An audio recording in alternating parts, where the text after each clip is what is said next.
ಬೆಳಗು ಜಾವ ಎಂಬ ಪದ್ಯವನ್ನು ದತ್ತಾತ್ರೇಯ ರಾಮಚಂದ್ರ ಬೇಂದ್ರೆ ಅವರು ರಚಿಸಿದ್ದಾರೆ.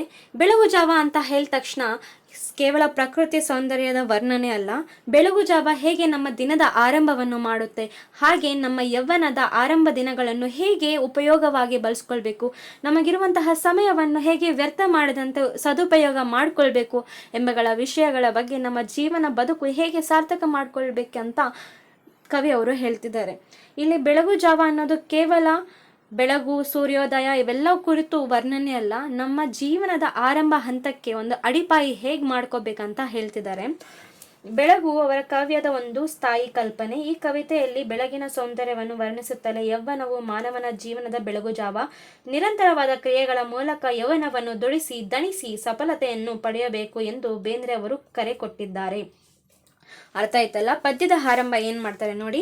ಏಳು ಚಿನ್ನ ಬೆಳಗಾಯಿತು ಅನ್ನ, ಮೂಡಲವು ತೆರೆಯೇ ಕನ್ನ, ನಕ್ಷತ್ರ ಜಾರಿ ತಮವೆಲ್ಲ ಸೋರಿ, ಮಿಗಿಲಹದು ಬಾನ ಬನ್ನ, ಜೇನುನದ ಹೆದೆಗೆ ಹೂ ಬಾನ ಹೂಡಿ ಜುಮ್ ಎಂದು ಬಿಟ್ಟ ಮರ, ಗುಡಿಗೋಪುರಕ್ಕೂ ಬಳೆ ಬೀಸಿ ಬಂದ ಆಗೋ ಬೆಳಕು ಬೇಟೆಗಾರ.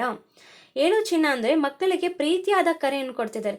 ಏಳು ಚಿನ್ನ ಬೆಳಗಾಯಿತು ಅನ್ನ ಅಂತ ಹೇಳ್ಬಿಟ್ಟು, ಮೂಡಲವು ಅಂದ್ರೆ ಪೂರ್ವ ದಿಕ್ಕು, ಈಸ್ಟ್ ಸನ್ ರೈಸ್ ಆಗಿದೆ, ಬೆಳಗು ಅಂದ್ರೆ ಸೂರ್ಯೋದಯ ಆಗಿದೆ, ಎದ್ದೇಳಿ ಸೂರ್ಯ ಕಣ್ ತೆರೆದಿದ್ದಾನೆ, ಮೂಡಲ ದಿಕ್ಕ ಅಂದ್ರೆ ಪೂರ್ವ ದಿಕ್ಕ ಕಣ್ ತೆರೆದಿದೆ, ಅಲ್ಲಿ ಬೆಳಕು ಪ್ರಕಾಶಮಾನವಾಗಿ ಹೊಳೆಯುತ್ತಿದೆ, ನಕ್ಷತ್ರ ಎಲ್ಲ ಜಾರಿ ಹೋಗಿದೆ, ಕತ್ಲಿರುತ್ತಲ್ಲ ಅವಾಗ ನಕ್ಷತ್ರ ಕಾಣಿಸುತ್ತಲ್ಲ, ಇವಾಗ ನಕ್ಷತ್ರ ಎಲ್ಲ ಜಾರಿ ಹೋಗಿದೆ, ತಮವೆಲ್ಲ ಸೋರಿ ಅಂತ ಹೇಳ್ತಿದೆ. ಮಿಗಿಲಹದು ಬಾನ ಬನ್ನ, ಬಾನ ಅಂದ್ರ ಆಕಾಶ ಎಲ್ಲ ಪ್ರಕಾಶಮಾನವಾಗಿ ಬೆಳಗುತ್ತಿದೆ, ಎದ್ದೇಳಿ ಅಂತ ಹೇಳ್ತಿದ್ದಾರೆ. ಜೇನುನದ ಹೆದೆಗೆ ಹೂಬಾನ ಹೂಡಿ ಜುಮ್ ಎಂದ ಬಿಟ್ಟ ಮರ. ಇವಾಗ ಮನ್ಮತ ಇರ್ತಾರಲ್ಲ, ಅವರು ಹೂ ಬಾಣ ಬಿಟ್ಟಂಗೆ ಬಿಡ್ದಂಗೆ ಬೆಳಕು, ಸೂರ್ಯನ ಬೆಳಕು ಕಿರಣಗಳು ಗುಡಿ ಗೋಪುರದ ಮೇಲೆ, ಬೆಳೀತಿರುವಂತಹ ಎಲೆ ಚಿಗುರಿಗಳ ಮೇಲೆ ಹೇಗೆ ಪ್ರಕಾಶಮಾನವಾಗಿ ಕಿರಣಗಳು ಕಾಣಿಸ್ತಿದೆ, ಸೂರ್ಯನ ಕಿರಣಗಳು ಅಂತ ಹೇಳ್ತಿದ್ದಾರೆ. ಎರಡನೇ ಪದ್ಯ. ನಿಶೆ ಇಳಿದ ಉಷೆಯೇ ಎಲೆ ನಗೆಯ ಬಗೆಗೆ, ಸೋತಿರಲು ಜಗವು ಸವಿಗೆ, ಕಣ್ಣೆದುರು ಒಂದು ಕತ್ತಿತ್ತು ಕನಸು, ಕೂಗೆಂದು ಬಂತು ಕಿವಿಗೆ, ಮಕ್ಕಳಿರ ಕೇಳಿ ರಸ ಕುಡಿಯಲೇಳಿ, ಹುಸಿನಿದ್ದೆಗಿದ್ದೆ ಸಾಕು, ಈ ತುಂಬು ಬಾಳು ತುಂಬಿರುವ ತನಕ ತುಂಬಿ ಕುಡಿಯಬೇಕು ಅಂತ ಹೇಳ್ತಿದ್ದಾರೆ. ನೀವು ಕನ್ಸು ಕಟ್ಟಿರುವಂತಹ ಜೀವನವನ್ನು ಸಾರ್ಥಕ ಮಾಡ್ಕೋಬೇಕಂದ್ರೆ ಎದ್ದೇಳಿ, ಇನ್ನೂ ಹುಸಿನ ನಿದ್ದೆಯನ್ನು ಬಿಡಿ, ಏಳಿ ರಸ ಕುಡೀರಿ ಅಂತ ಹೇಳಿ ನಿಮ್ಮ ಬಾಳು ತುಂಬಿರೋ ತನಕ ಚೆನ್ನಾಗಿ ಬಾಳ್ರಿ ಅಂತ ಹೇಳ್ತಾ ಒಂದು ಕರೆ ಕೊಡ್ತಿದ್ದಾರೆ. ಮೂರನೇದು. ಯಾವಾಗಲೋ ಕೋಳಿ ಕೂಗಿಹದು ಏಳಿ ತಡವೇಕೆ ಪಾನಕ ಕೇಳಿ, ಮೊದಲಾಗಲಿಗ ಅಂಗಡಿಯ ಕದವ ಈ ಕ್ಷಣ ತೆರೆ ಹೇಳಿ, ಜೀವನದ ನದಿಗೆ ಸೆಲೆವಿಹದು, ಮರಣ ಬಂದಿತು ಕ್ಷಣವು ಉರಿಳಿ ಹೋದವರು ತಿರುಗಿ ಬಂದಾರೆ, ಅವರು ಬರಲಿಕ್ಕೆ ಇಲ್ಲ ಮರಳಿ ಅಂತ ಹೇಳ್ತಿದ್ದಾರೆ. ಕೋಳಿ ಯಾವಾಗ್ಲೂ ಕೂಗಾಯ್ತು, ಹೆದ್ದೇಳಿ ತಡವೇಕೆ, ನಿಮ್ಮ ಪಾನಕ ಕುಡೀರಿ, ನಿಮ್ಮ ಕೆಲಸ ಕಾರ್ಯಗಳೆಲ್ಲ ಮುಗಿಸ್ಕೊಳ್ಳಿ. ಅಂಗಡಿ ಅಂದ್ರೆ ಕೇವಲ ಒಂದು ಅಂಗಡಿ ತೆರೆಯೋದಲ್ಲ, ನಮ್ಮ ಜೀವನದ ಬದುಕಿನ ಆರಂಭ. ಇವಾಗ ನಮ್ಮ ಕೆಲಸ ಕಾರ್ಯಗಳಿರ್ತದಲ್ಲ, ಆ ಕೆಲಸ ಕಾರ್ಯಗಳನ್ನು ಮಾಡಿ ಪರರಿಗೆ ಉಪಯೋಗವಾಗುವಂತಹದ್ದು, ನಿಮ್ಗೂ ಉಪಯೋಗ ಆಗುವಂತಹದ್ದು, ಆ ಥರ 4 ಜನ ಉಪಯೋಗ ಆಗುವಂತಹ ಕೆಲಸಗಳನ್ನು ಮಾಡಿ.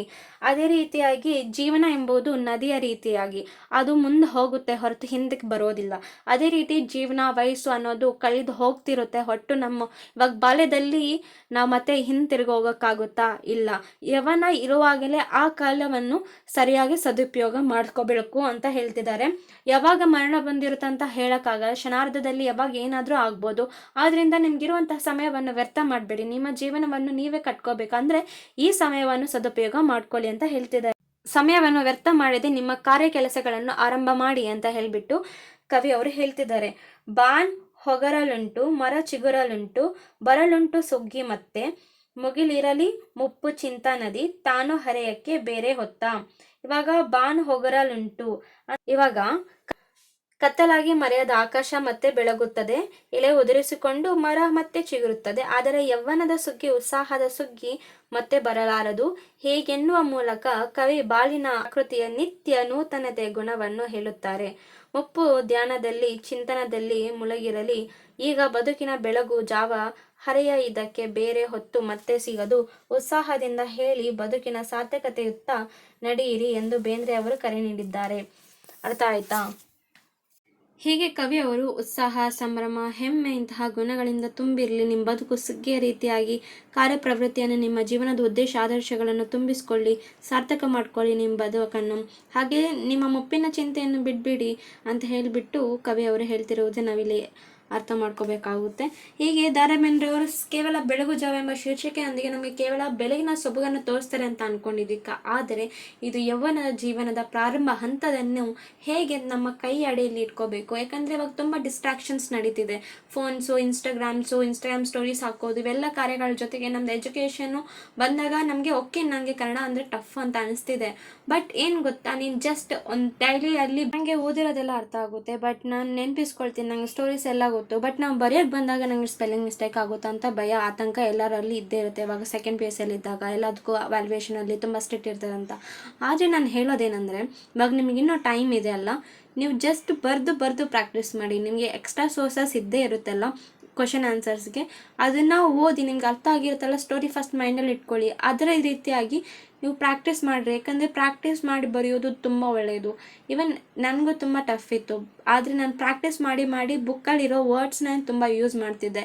ಆದ್ದರಿಂದ ಸ್ಕೋರಿಂಗ್ ಸಹ ಹೆಚ್ಚಾಗ್ತಿತ್ತು. ನಾನು ಇನ್ನೊಂದು ವೀಡಿಯೋದಲ್ಲಿ ಹೇಳ್ತೀನಿ ನಾನು ಎಷ್ಟು ಮಾರ್ಕ್ಸ್ ಗಳಿಸಿದ್ದೀನಿ ಅಂತ. ಓಕೆ, ಬಾಯ್.